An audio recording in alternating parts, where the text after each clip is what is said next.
वो मेरे बेवफा हो के तुझसे जुदा दिल बना एक अंगारा या रब्बा करे किसी प्यार का यूं ना हो बंटवारा मौला मौला मेरे हाँ मेरे तू ही सहारा. همه اینا به خاطر توه. تو عمدن همه چی از من پنهان کردی تا آدم خوب تو باشی و آدم بد من. باشه پس من بدم.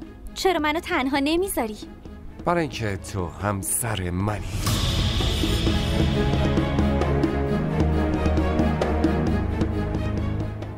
تو چه بخوای چه نخوای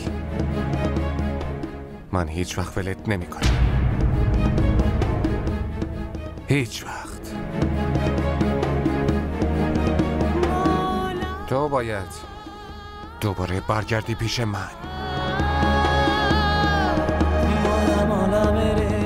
فهمیدی؟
ببخشید.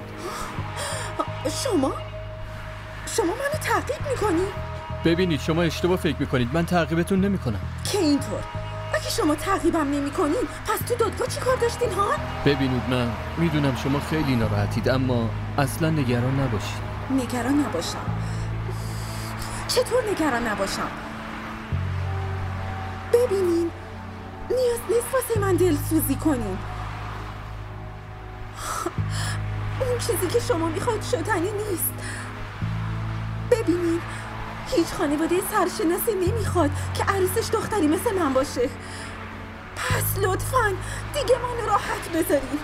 ببینید حرف اول این که من تعقیبتون نمی کنم و دوم این که من و خانواده‌ام اصلا همچین طرز فکری نداریم. و حالا که حرف دادگاه شد باید بگم که شهریار داداشم و این مهمترین پرونده وکالت زندگیش بود. منم اومده بودم حمایتش کنم.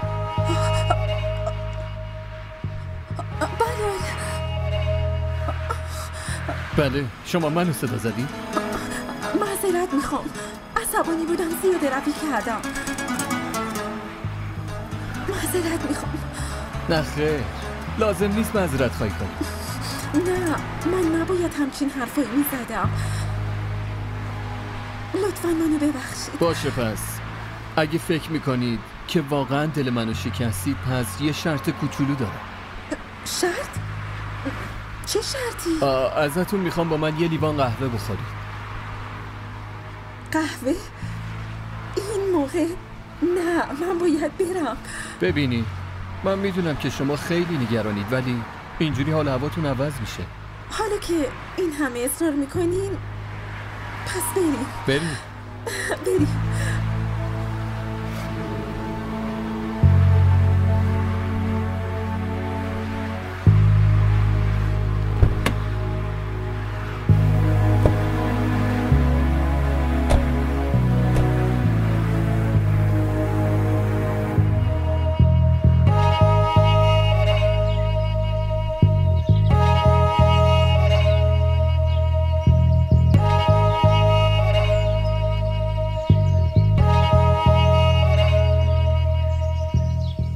حرفمو گوش کن، وگرنه خودم پا میشم میام خونه اون عشقت.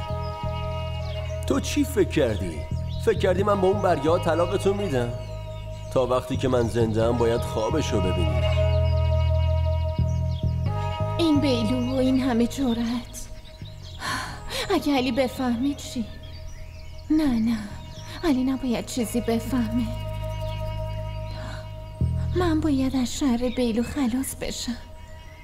ازدواج کردن با اون بزرگترین اشتباه زندگیم بود و این اشتباه رو باید ترجیح شده درست کنم. اون وقته که میتونم با علی ازدواج کنم.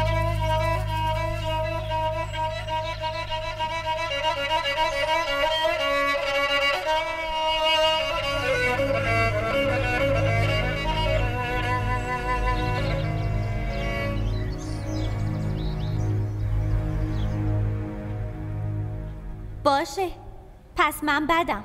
چرا منو تنها نمیذاری؟ برای اینکه تو همسر منی. تا چه بخوای چه نخوای من هیچ وقت ولت نمی کنم. هیچ وقت. تو باید دوباره برگردی پیش من.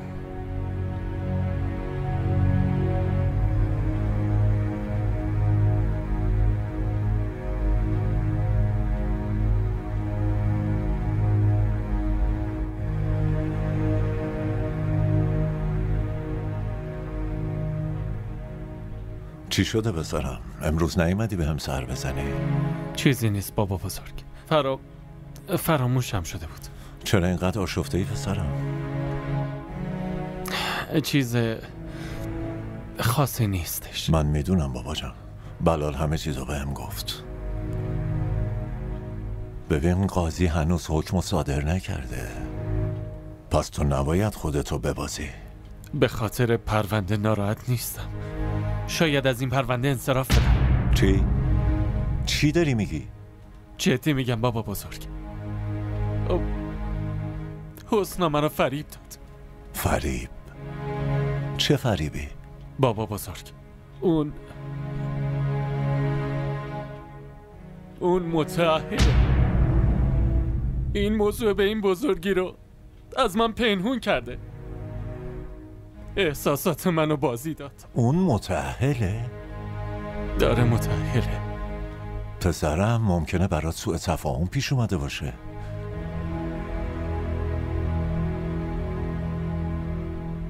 هرچی باشه من دیگه این پرونده رو قبول نمی کنم. از طرف من تمومه. ببین عزیزم، من این عصبانیت و ناراحتی تو رو درک میکنم، ولی تو نمیتونی اونا رو اینطوری وسط راه رها کنی. این مسئله زندگی یه آدمه.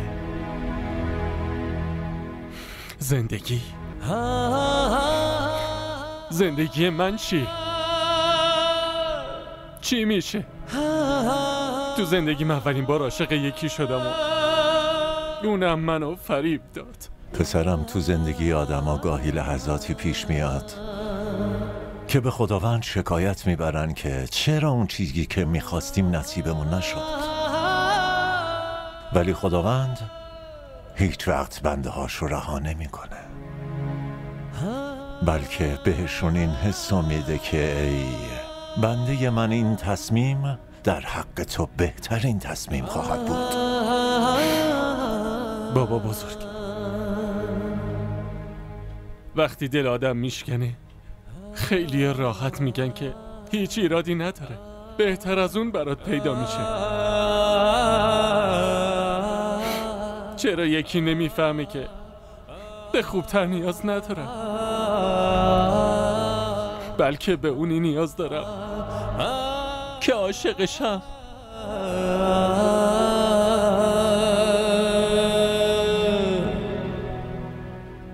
آره عزیز دلم، کاملا درست میگی. ولی عزیزم، تو نوه منی، تو جگرگوشه منی، تو مردی. همه کارهای خدا برای خوبی بنده هاشه. به همین فکر کن و خودتو تسلا بده. شاید این مثلا مصلحت خداونده. دیگه چشماتو خیس نبینم.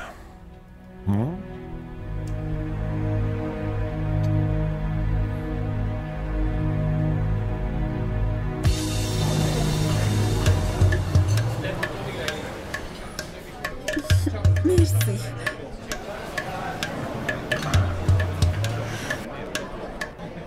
ببخشید، شما چی میخوری؟ هرچی دوست داشتین سفارش بدین. غذای مورد علاقتون چیه؟ برای من فرقی نمیکنه.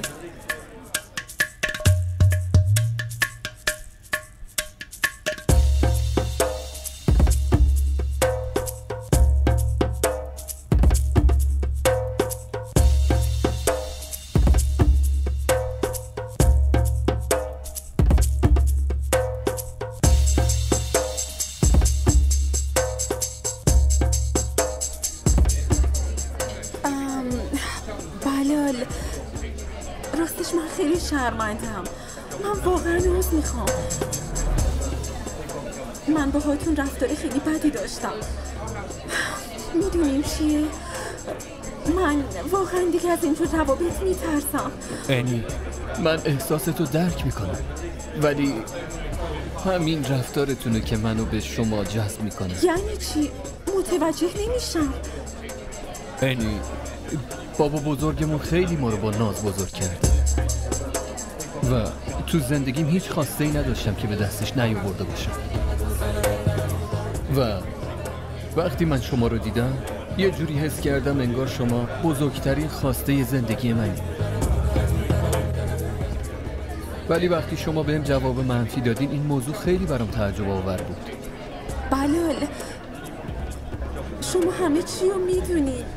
از گذشتم هم با خبر شدین.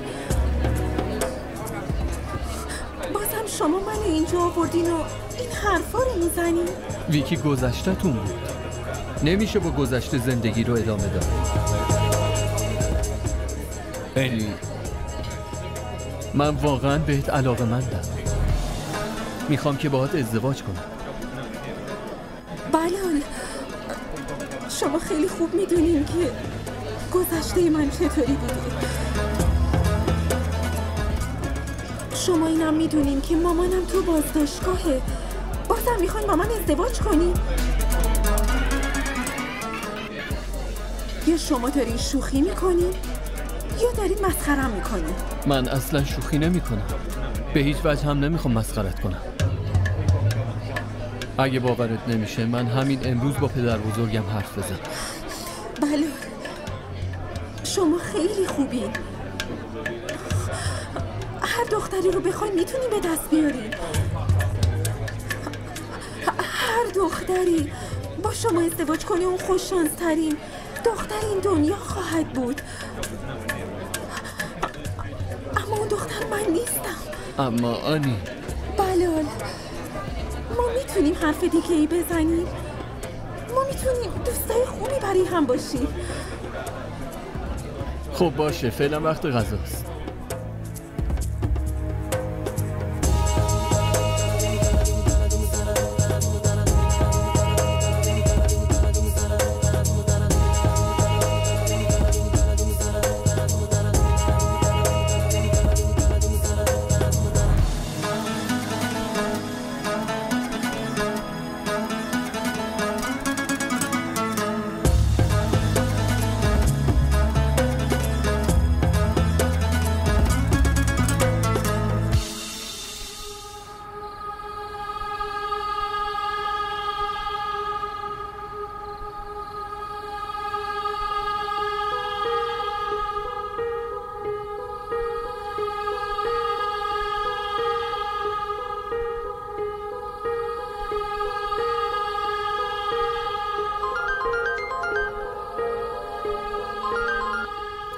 چیه؟ خب فکراتو کردی؟ آره میخوام ببینمه. به به آفرین. انقدر زود تهدیدم رود اثر گذاشت. آفرین بهت ویلو، آفرین. چرا قبلا این به فکر خودم نرسیدم؟ زیاد حرف نزن. بگو کی ببینمت. این که فکر کردن نداره، همین الان میام. نه الان نه. پس کی بیام؟ تو یه کاری کن، توی هتل خوب یه اتاق رزرو کن. به هتل چه نیازیه دیگه؟ مستقیم بیا خونه. مامانم با دیدنت خوشحال میشه. من نمیخوام کسی رو ببینم. منظورم اینه که بیلو ما زن و شوهریم. این مسئله بین خودمونه. من نمیخوام نفر سومی رو ببینم. ما خودمون مشکلمون رو حل میکنیم. من نمیخوام که کسی مزاحم حریم خصوصیمون بشه.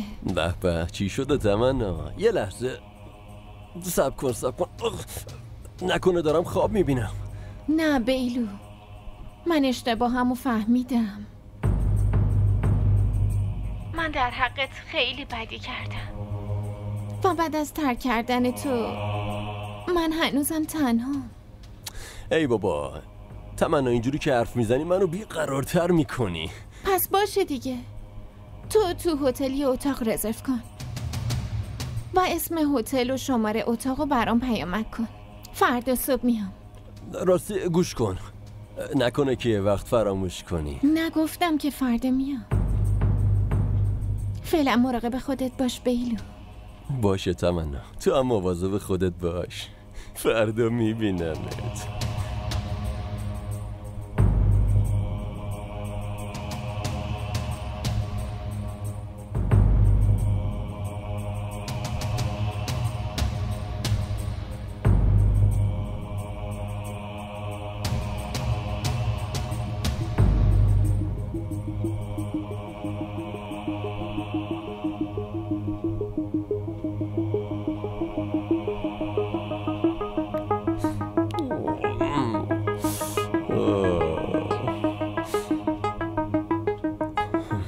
این تمنا چه شده؟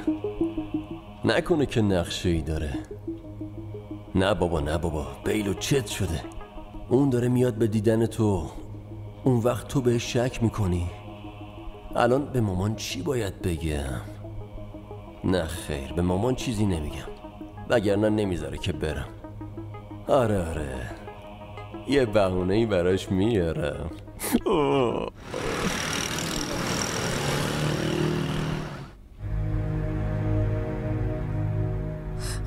حسنا تو اومدی؟ شهریار چی گفت؟ چیزی نگفت. چیزی نه؟ منظور چیه؟ چیزی نگفت یعنی نگفت.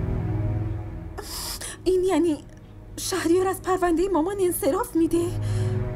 نه اون همچین چیزی نگفت. خب پس تو چرا اینقدر ناراحتی؟ هیچی، اونجا علی رو دیدم. علی؟ ولی اون اونجا چی کار میکرد؟ نمیدونم اما چی؟ اما اون خیلی بهم بد و بیرا گفت. جلوی شهریار؟ علی با خودش چی فکر کرده؟ خودش که بهمون کمک نکرد. حالا که تو به ما کمک میکنی اون به تو بد و بیراه میگه؟ من خودم باش حرف میزنم. اینی لازم نیست باهاش حرف بزنی. حرفاش خیلی اشتباه هم نبود. خانواده شما اونه نه من باید اول همه چی رو به اون میگفتم. مگه میخواستین حرفا رو ازش پنهان کنی؟ هان؟ وقتی که دور و بر علی همشون تمناست پس تقصیر تو چیه؟ همش تقصیر منه.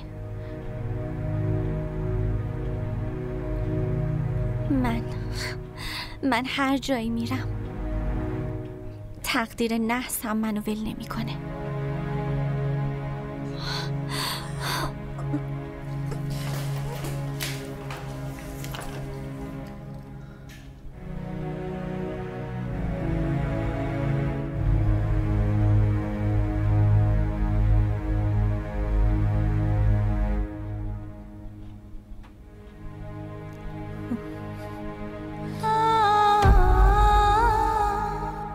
چطور جرأت کردی پاتو تو خونه من بذاری؟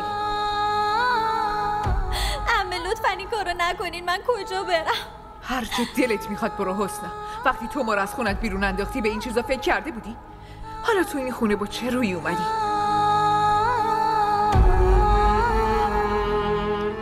حسنا من خیلی در حقت بد کردم. شاید دارم تاوان کارم رو پس میدم. من در موردت خیلی اشتباه فکر میکردم.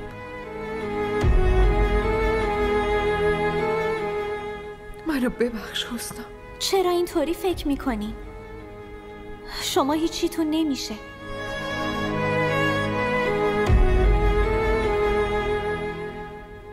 من بهتون قول میدم که مواظب انی هستم، ولی این قولم میدم که نمیذارم خیلی اینجا بمونین.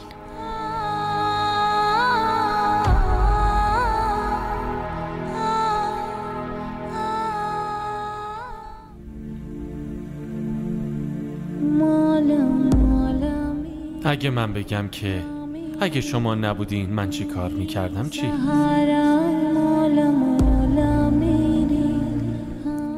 من شما رو خیلی دوست دارم و میخوام باتون ازدواج کنم.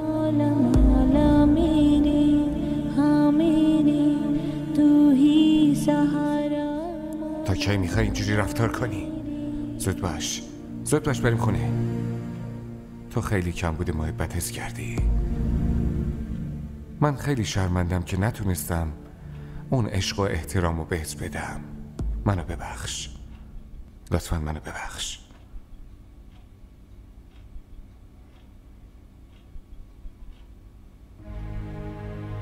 مولا مولا میرے ہاں میرے تو ہی سہارا مولا مولا میرے ہاں میرے تو ہی کنارا مولا مولا میرے ہاں میرے تو ہی سہارا. قربان نایت خانم نمیاد، گفته نمیخواد برادرزادشو ببینه. علی من میدونم که هر کاری کردم خیلی اشتباه بوده. منو ببخش. من تو رو خیلی اذیت کردم.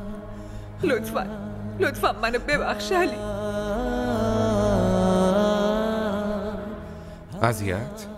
اذیت که کلمه کوچیکی هم بچه. شما منو داغون کردین.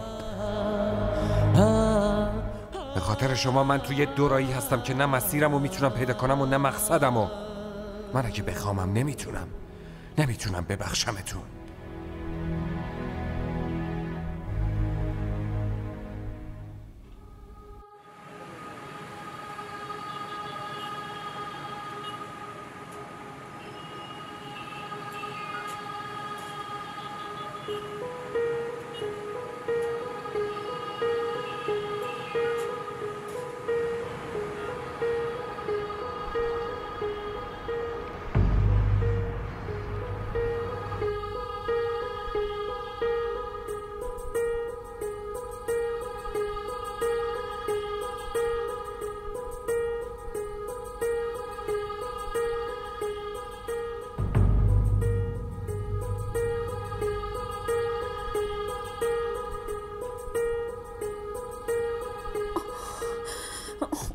حسنا شهریار نمیاد.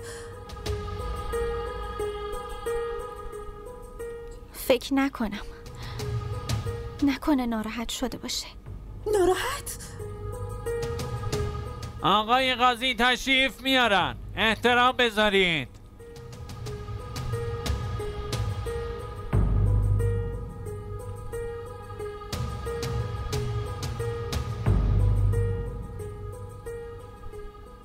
جلسه امروز رو شروع میکنیم. آقای قاضی وکیل این پرونده کجاست؟ به نظرم اون ترسیده، شاید فهمیده که دادگاه قراره ببازه به ما.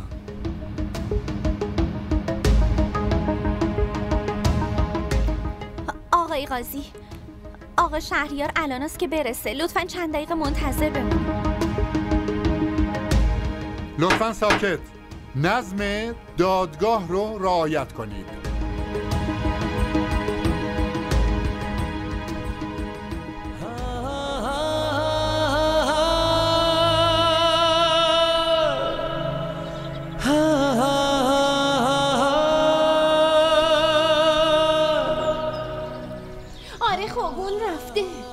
چقدر مانعش شدم، تو چقدر خواستی قانعش کنی، ولی اون میخواست از اینجا بره. خب ما که نمیتونستیم به زور اینجا نگهش داریم، تو نمیتونی منو مقصر بدونی.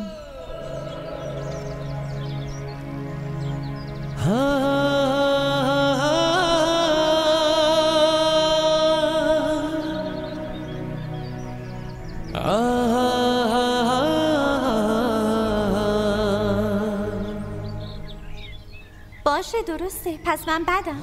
چرا منو تنها نمیذاری؟ حق؟ وقتی تو هیچ عشقی بهم ندادی، پس در برابر من هیچ حقی نداری.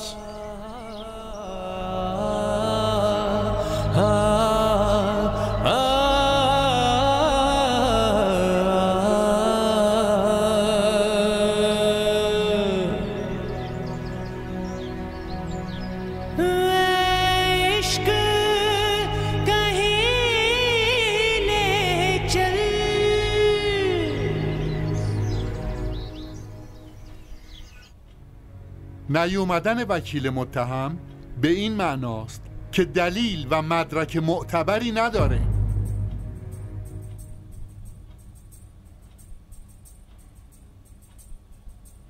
به همین دلیل دادگاه با توجه به ادله موجود حکم صادر میکنه.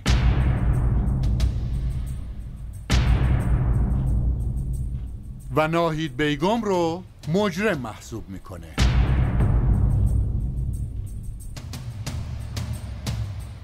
آقای قاضی یه لحظه، من ازتون معذرت میخوام که دیر رسیدم. اگر دیرتر میرسیدید دادگاه حکم رو قطعی کرده بود. کاملا میفهمم، ولی به خاطر پیدا کردن مدرک مقدار تأخیر داشتم.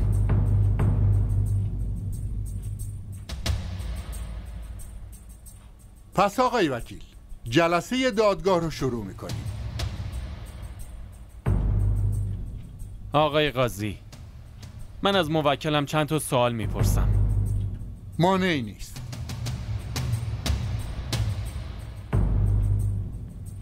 ناهید خانم، آیا میتونید بگید که اون شب خونه وقار یا همون ویکی چی کار میکردید؟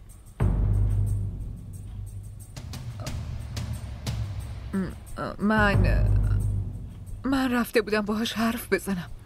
شما چه حرفی میخواستید بزنید؟ به دادگاه هم بگید بدونن.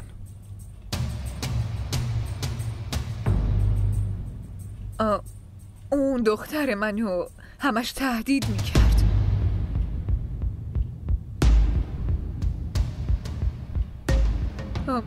با اون عکسایی که از دخترم داشت تهدید میکرد که توی فضای مجازی پخششون میکنه عکسا رو.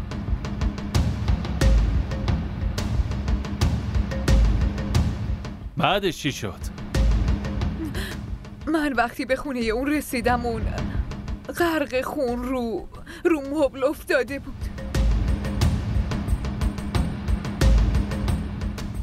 منظورتون اینه که قبل از شما یکی رفته و ویکی رو به قتل رسونده؟ بله. آیا شما کسی رو دیدید از اونجا بیاد بیرون؟ نه خیر. خیلی ممنون. آقای قاضی، از حرفای ناهید خانم به نظر میرسه که قبل از رسیدنش به اونجا شخص دیگه‌ای به خونه ویکی رفته و این حرف مدیر نگهبانان تو جلسه قبل تایید کرده بودش. دوست عزیزم، ما اینجا بر اساس فرضیه پیش نمیریم. آقای قاضی، اگه قبلا یکی دیگه اونجا بوده، پس اون آدم کجاست و کیه؟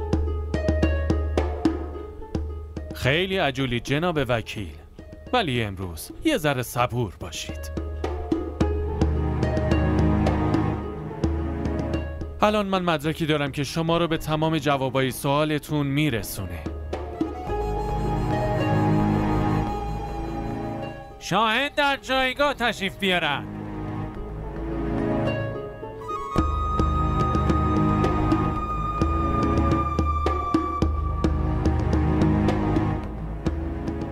خب شما خودتون رو معرفی کنید. من بشیرم. در مورد ویکی چی میدونید؟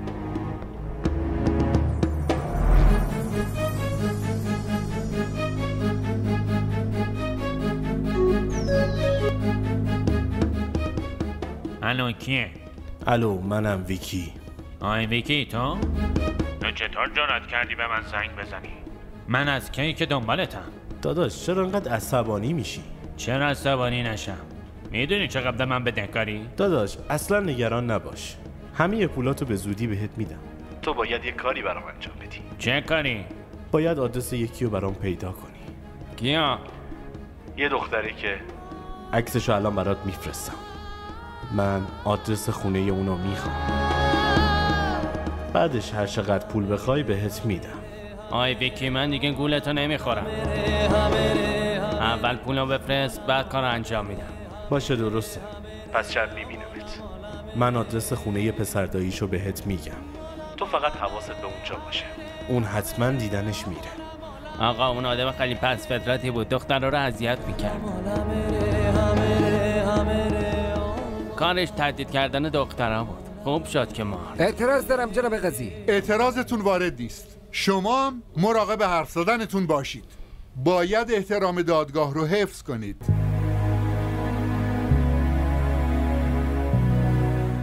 آقای قاضی، من میخوام کتایون رو در جایگاه صدا بزنم. مانعی نداره. کتایون حاضر شود.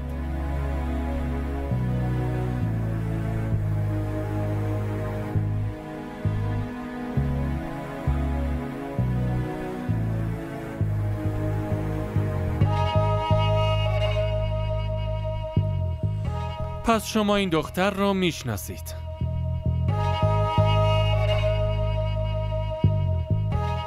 بله آقا، ویکی گفته بود ایشون رو تعقیبش کن. منم آدرسش رو بهش دادم. خیلی ممنون. شما دوتا میتونید برید. جناب قاضی، دوست وکیلم چی رو میخواد ثابت کنه؟ این پرونده قتل ویکیه، این که او چیکار میکرده چه فرقی میکنه؟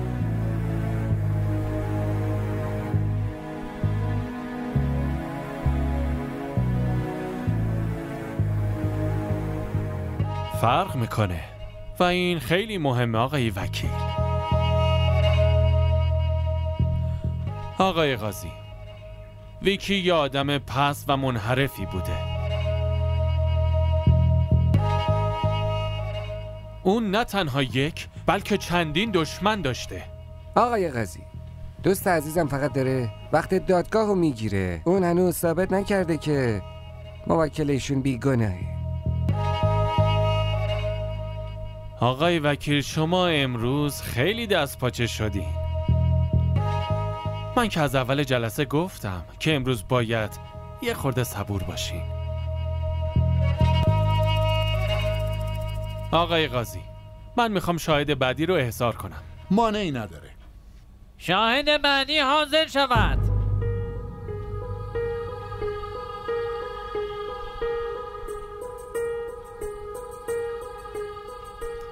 خب آقای شاکر، شما ویکی رو چطور میشناختین؟ من ویکی رو نمیشناختم. ولی شما چندین بار با اون دیدار داشتین.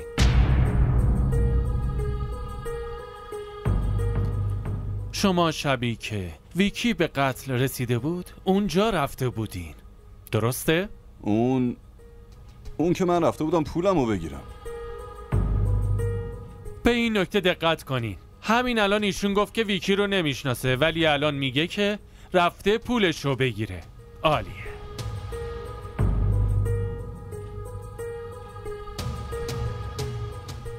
اعتراض دارم جناب قاضی.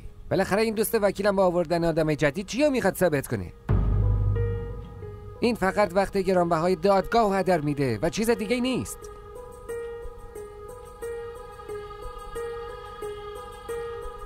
من میدونم چی کار میکنم. پس اجازه بدین حرفمو بزنم.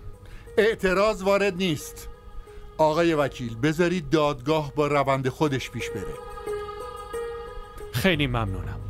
خب آقای شاکر، تونستین پولتون رو پس بگیرین؟ نه خیر، من نتونستم ملاقاتش کنم. شما دروغ میگید. دروغ؟ چه نیازی دارم دروغ بگم؟ چون شما ساعت 10 به خونه ویکی رفتید، بهش حمله کردید و اونو کشتید. آقای شاکر، زمانی که ناهید خانم به اونجا رسید، ویکی داشت نفسای آخرشو میکشید.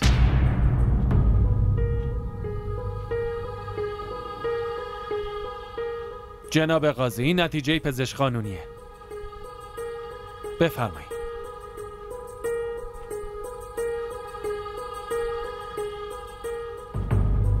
ولی آقای قاضی، اینم ممکنه که ناهید خانم از قبل اونجا بوده باشه،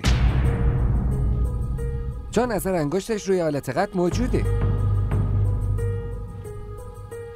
آقای قاضی، حضور این آدم اونجا هیچی رو تغییر نمیده. جناب قاضی، دوست عزیزمون فراموش کرده که این آدم در دوربین مداربسته آپارتمان دیده شده.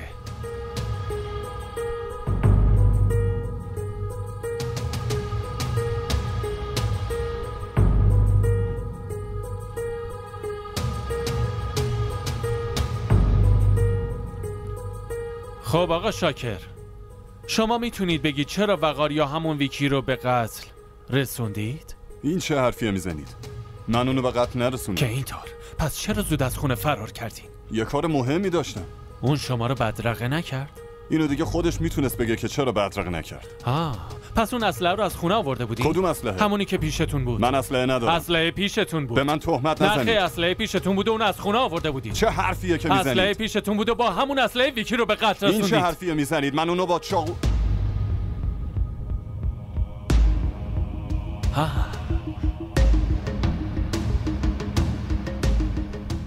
چاقو. نکته رو گرفتید آقای قاضی؟ آقای شاکر الان توی دادگاه اعتراف کرد که خودش ویکی رو به قتل رسونده.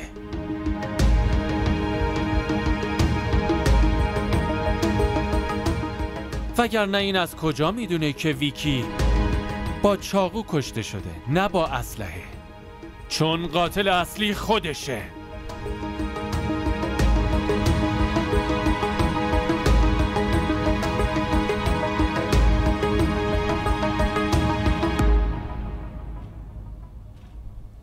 چه عجب، انی اینقدر زود اومد؟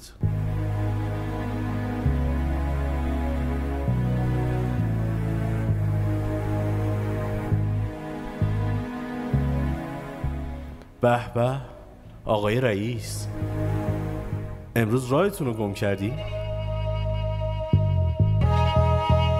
راه رو من نه، بلکه تو گم کردی ویکی. دیگه خیلی طولانی شد. من پولمو میخوام همین الان. چرا انقدر عصبانی میشی ها؟ من که بهت گفتم پولتو بهت میدم. اوی، این چه طرز حرف زدنه ها؟ با من اینطوری حرف نزن. همش میگی پولتو میدم، از بس اینو شنیدم گوشام پر شده. کی پولمو میدی؟ اینو بگو کی.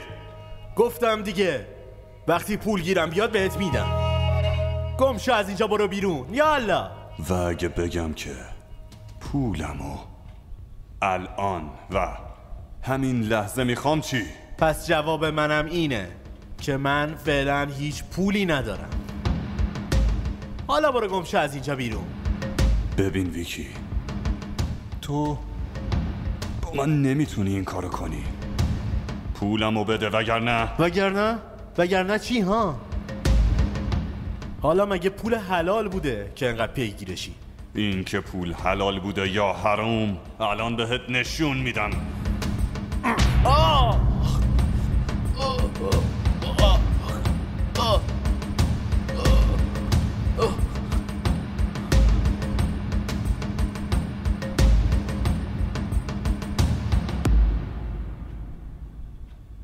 وکیل مقتول، آیا حرفی برای گفتن داری؟ نه جناب قاضی.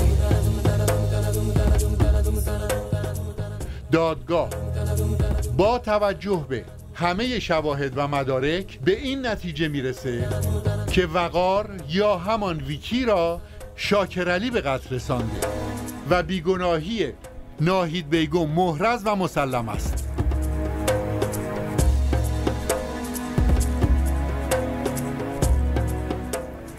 بنابراین دادگاه ناهید بیگم را با احترام آزاد می‌کند و همچنین شاکر علی را به حبس ابد محکوم می‌کند.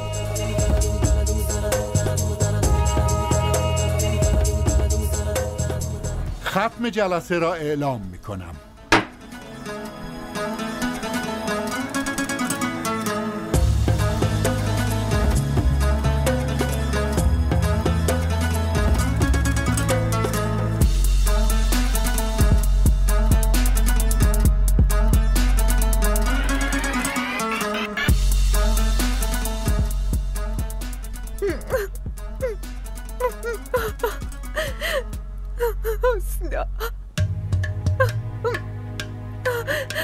الان میام.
بیا تو عزیز دل بیلا.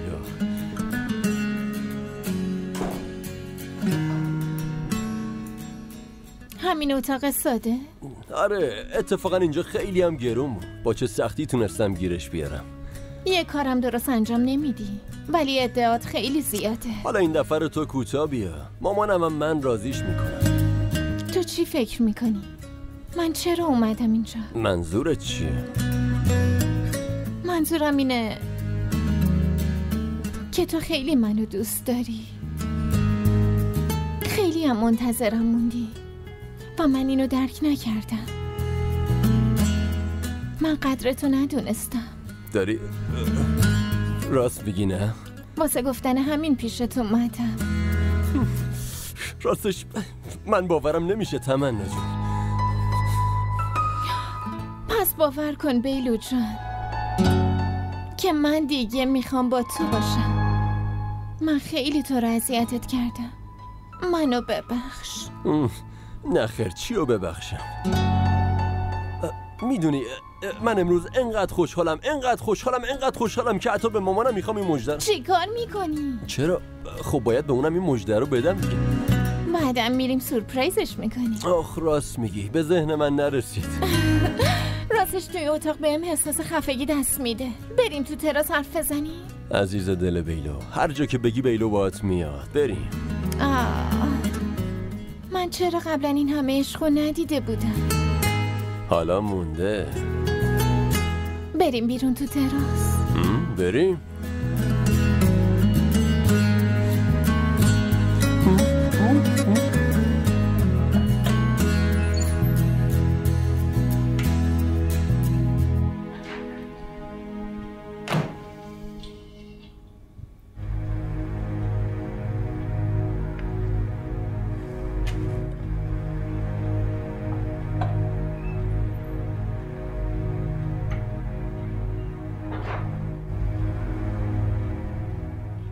ممنونم. حسنا، شما اینجا؟ راستش اومدم ازتون تشکر کنم. بفرمایید بشینید.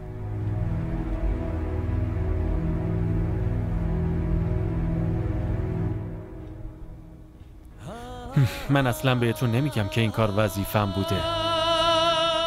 ولی از اینکه نگرانیتون تموم شد خوشحالم. آقا شهریار بهتون یه چیزی بگم؟ بله بگید. میدونم ناراحت میشید ولی من عمدن چیزی ازتون پنهون نکردم. اینکه من متأهلم. این اشتباه شما نیست حسنا. راست شما دخترای بهتری میتونید پیدا کنید، ولی اون دخترها که شما نمیشین.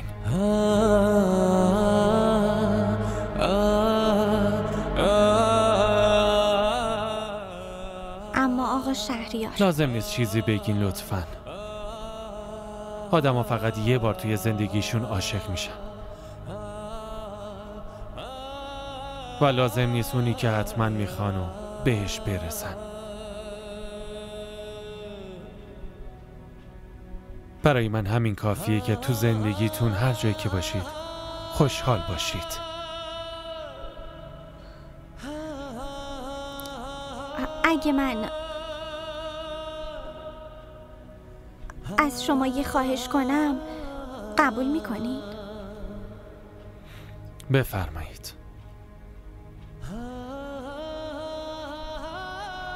شما با انی ازدواج کنید. اون دختر خیلی خوبیه، خیلی خوشبختتون میکنه. ازتون خواهش میکنم عشق منو مسخره نکنید. اگه این حرفو من بهتون بگم که علی رو ولش کنید و با من ازدواج کنید چی؟ من به جز علی به کسی دیگه ای نمیتونم فکر کنم. بعدتون اومد نه؟ بعدتون اومد؟ عشقه. خدا کنه عشق شما درست باشه. عشق اسباب بازی نیست که اگه خوشت نیامد بندازی تو آغوش یکی دیگه.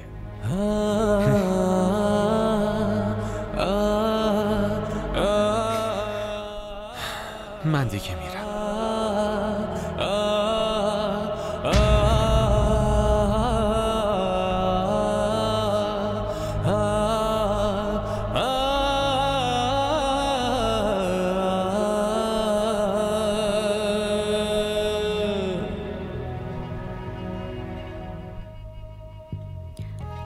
عمه شما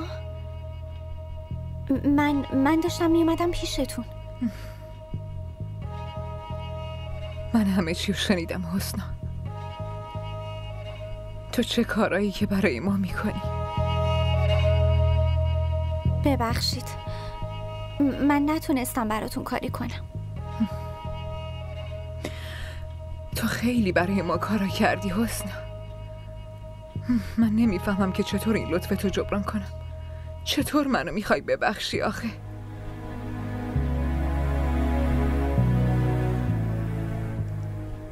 لطفاً منو ببخش. اینجوری نگو عمه. من خیلی در حقت بد کردم. شما جای مادرم هستین.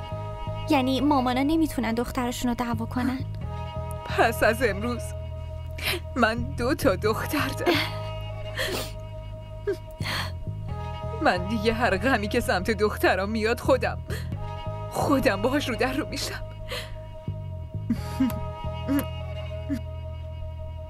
معذرت میخوام عمه. من نتونستم شهریار رو واسه ازدواج با اینی راضی کنم. نه خیر دخترم، تو لازم نیست که نگران باشی. تو تقدیر اینی هر کی باشه اون با همون ازدواج میکنه. ازت ممنونم واقعا.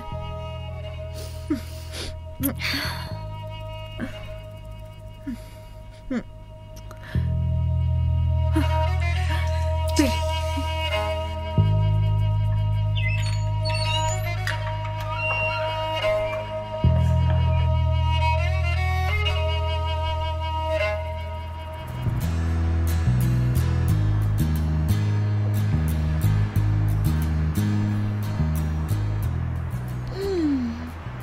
چقدر منظره خوبی داره نه؟ چقدر ارتفاعش بلنده. آره ولی من خب از ارتفاع خیلی میترسم. تو به خودت میگی مرد؟ بعد از این ارتفاع میترسی؟ اینجوری هم نیست. بیا بریم داخل اتاق. من میخوام با حرفای عاشقانه بزنم. همینجا بزن. نه باشه. تو منو دوستم داری؟ آره عزیزم، بدون تو هیچی ندارم.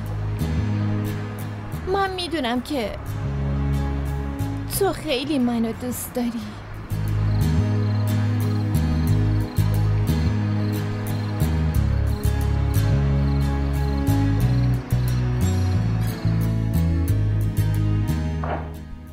پدر بزرگ، یه خبر عالی دارم. داداشم اون وکیلو در جا کیشومات کرد. پسرم، من که از همون اول گفتم نوه من خیلی با استعداده. ها؟ بیا دهنتو شیرین کن. من خیلی وقت شیرینی گرفتم. بیا عزیزم، پسرم تو هم بخور. شهریار پسرم، تو خوشحالی مگه نه؟ بابا بزرگ شما همه چیو میدونی؟ بازم؟ من میدونم بابا جان، ولی تو چرا اینو قبول نمی کنی که اون از اولم مال تو نبود؟ انشالله اون که قسمتته به زودی میاد تو زندگیت. بابا بزرگ، انگار دیگه زندگیم متوقف شده. عزیزم، این زندگی اگه سختیاشو نمی داشت که زندگی نبود. به زمان اعتماد کن که میاد و میره. با رفتن یکی از زندگیت زمان متوقف نمیشه. شما چی داری میگین؟ یکی به منم توضیح بده. بابا بزرگ، میخواستم یه چیزی بهتون بگم. بگو. خواستم بگم واسه بلال خواستگاری دخترمه حسنا انی بریم. این دیگه چه خواسته ایه؟ بابا بزرگ، بلالم خودش میخواد. بلال، ببینم بلال، تو هم همینو میخوای؟ بله پدر بزرگ، منم میخواستم بهتون بگم. این که درسته شهریار، اما من قبل از تو چطور میتونم داداش کوچیک تو داماد کنم؟ نه بابا بزرگ، من دیگه نمیخوام ازدواج کنم. اما چرا؟ بابا بزرگ، مگه خودتون نمیخواستین من یه وکیل خیلی بزرگ بشم؟ من دیگه میخوام یه وکیل معروف بشم، درست مثل شما. از کی داری پنهون میکنی؟ تو میدونی که نوه من نه، بلکه پسرم هستی. من غم تو رو میفهمم. بابا بزرگ، این غم دیگه زندگی منه. نشنیدین میگن بدون تر شدن پاها نمیتونی دریا رو حس کنی؟ همینطور بدون تر شدن چشما نمیتونی عاشقی رو احساس کنی. شهریار، بابا بزرگ، من خوشحالم. شما هم لطفا نگران من نباشین. شما تدارکات آماده کنین که فردا بریم خواستگاری برای بلال.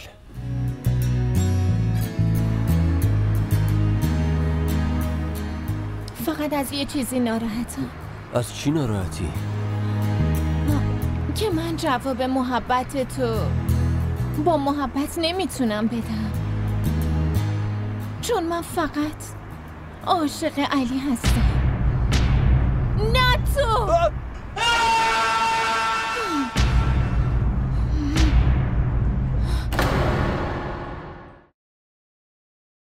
वो मेरे बेवफा हो के तुझसे जुदा दिल बना एक अंगारा। यार रब्बा करे किसी प्यार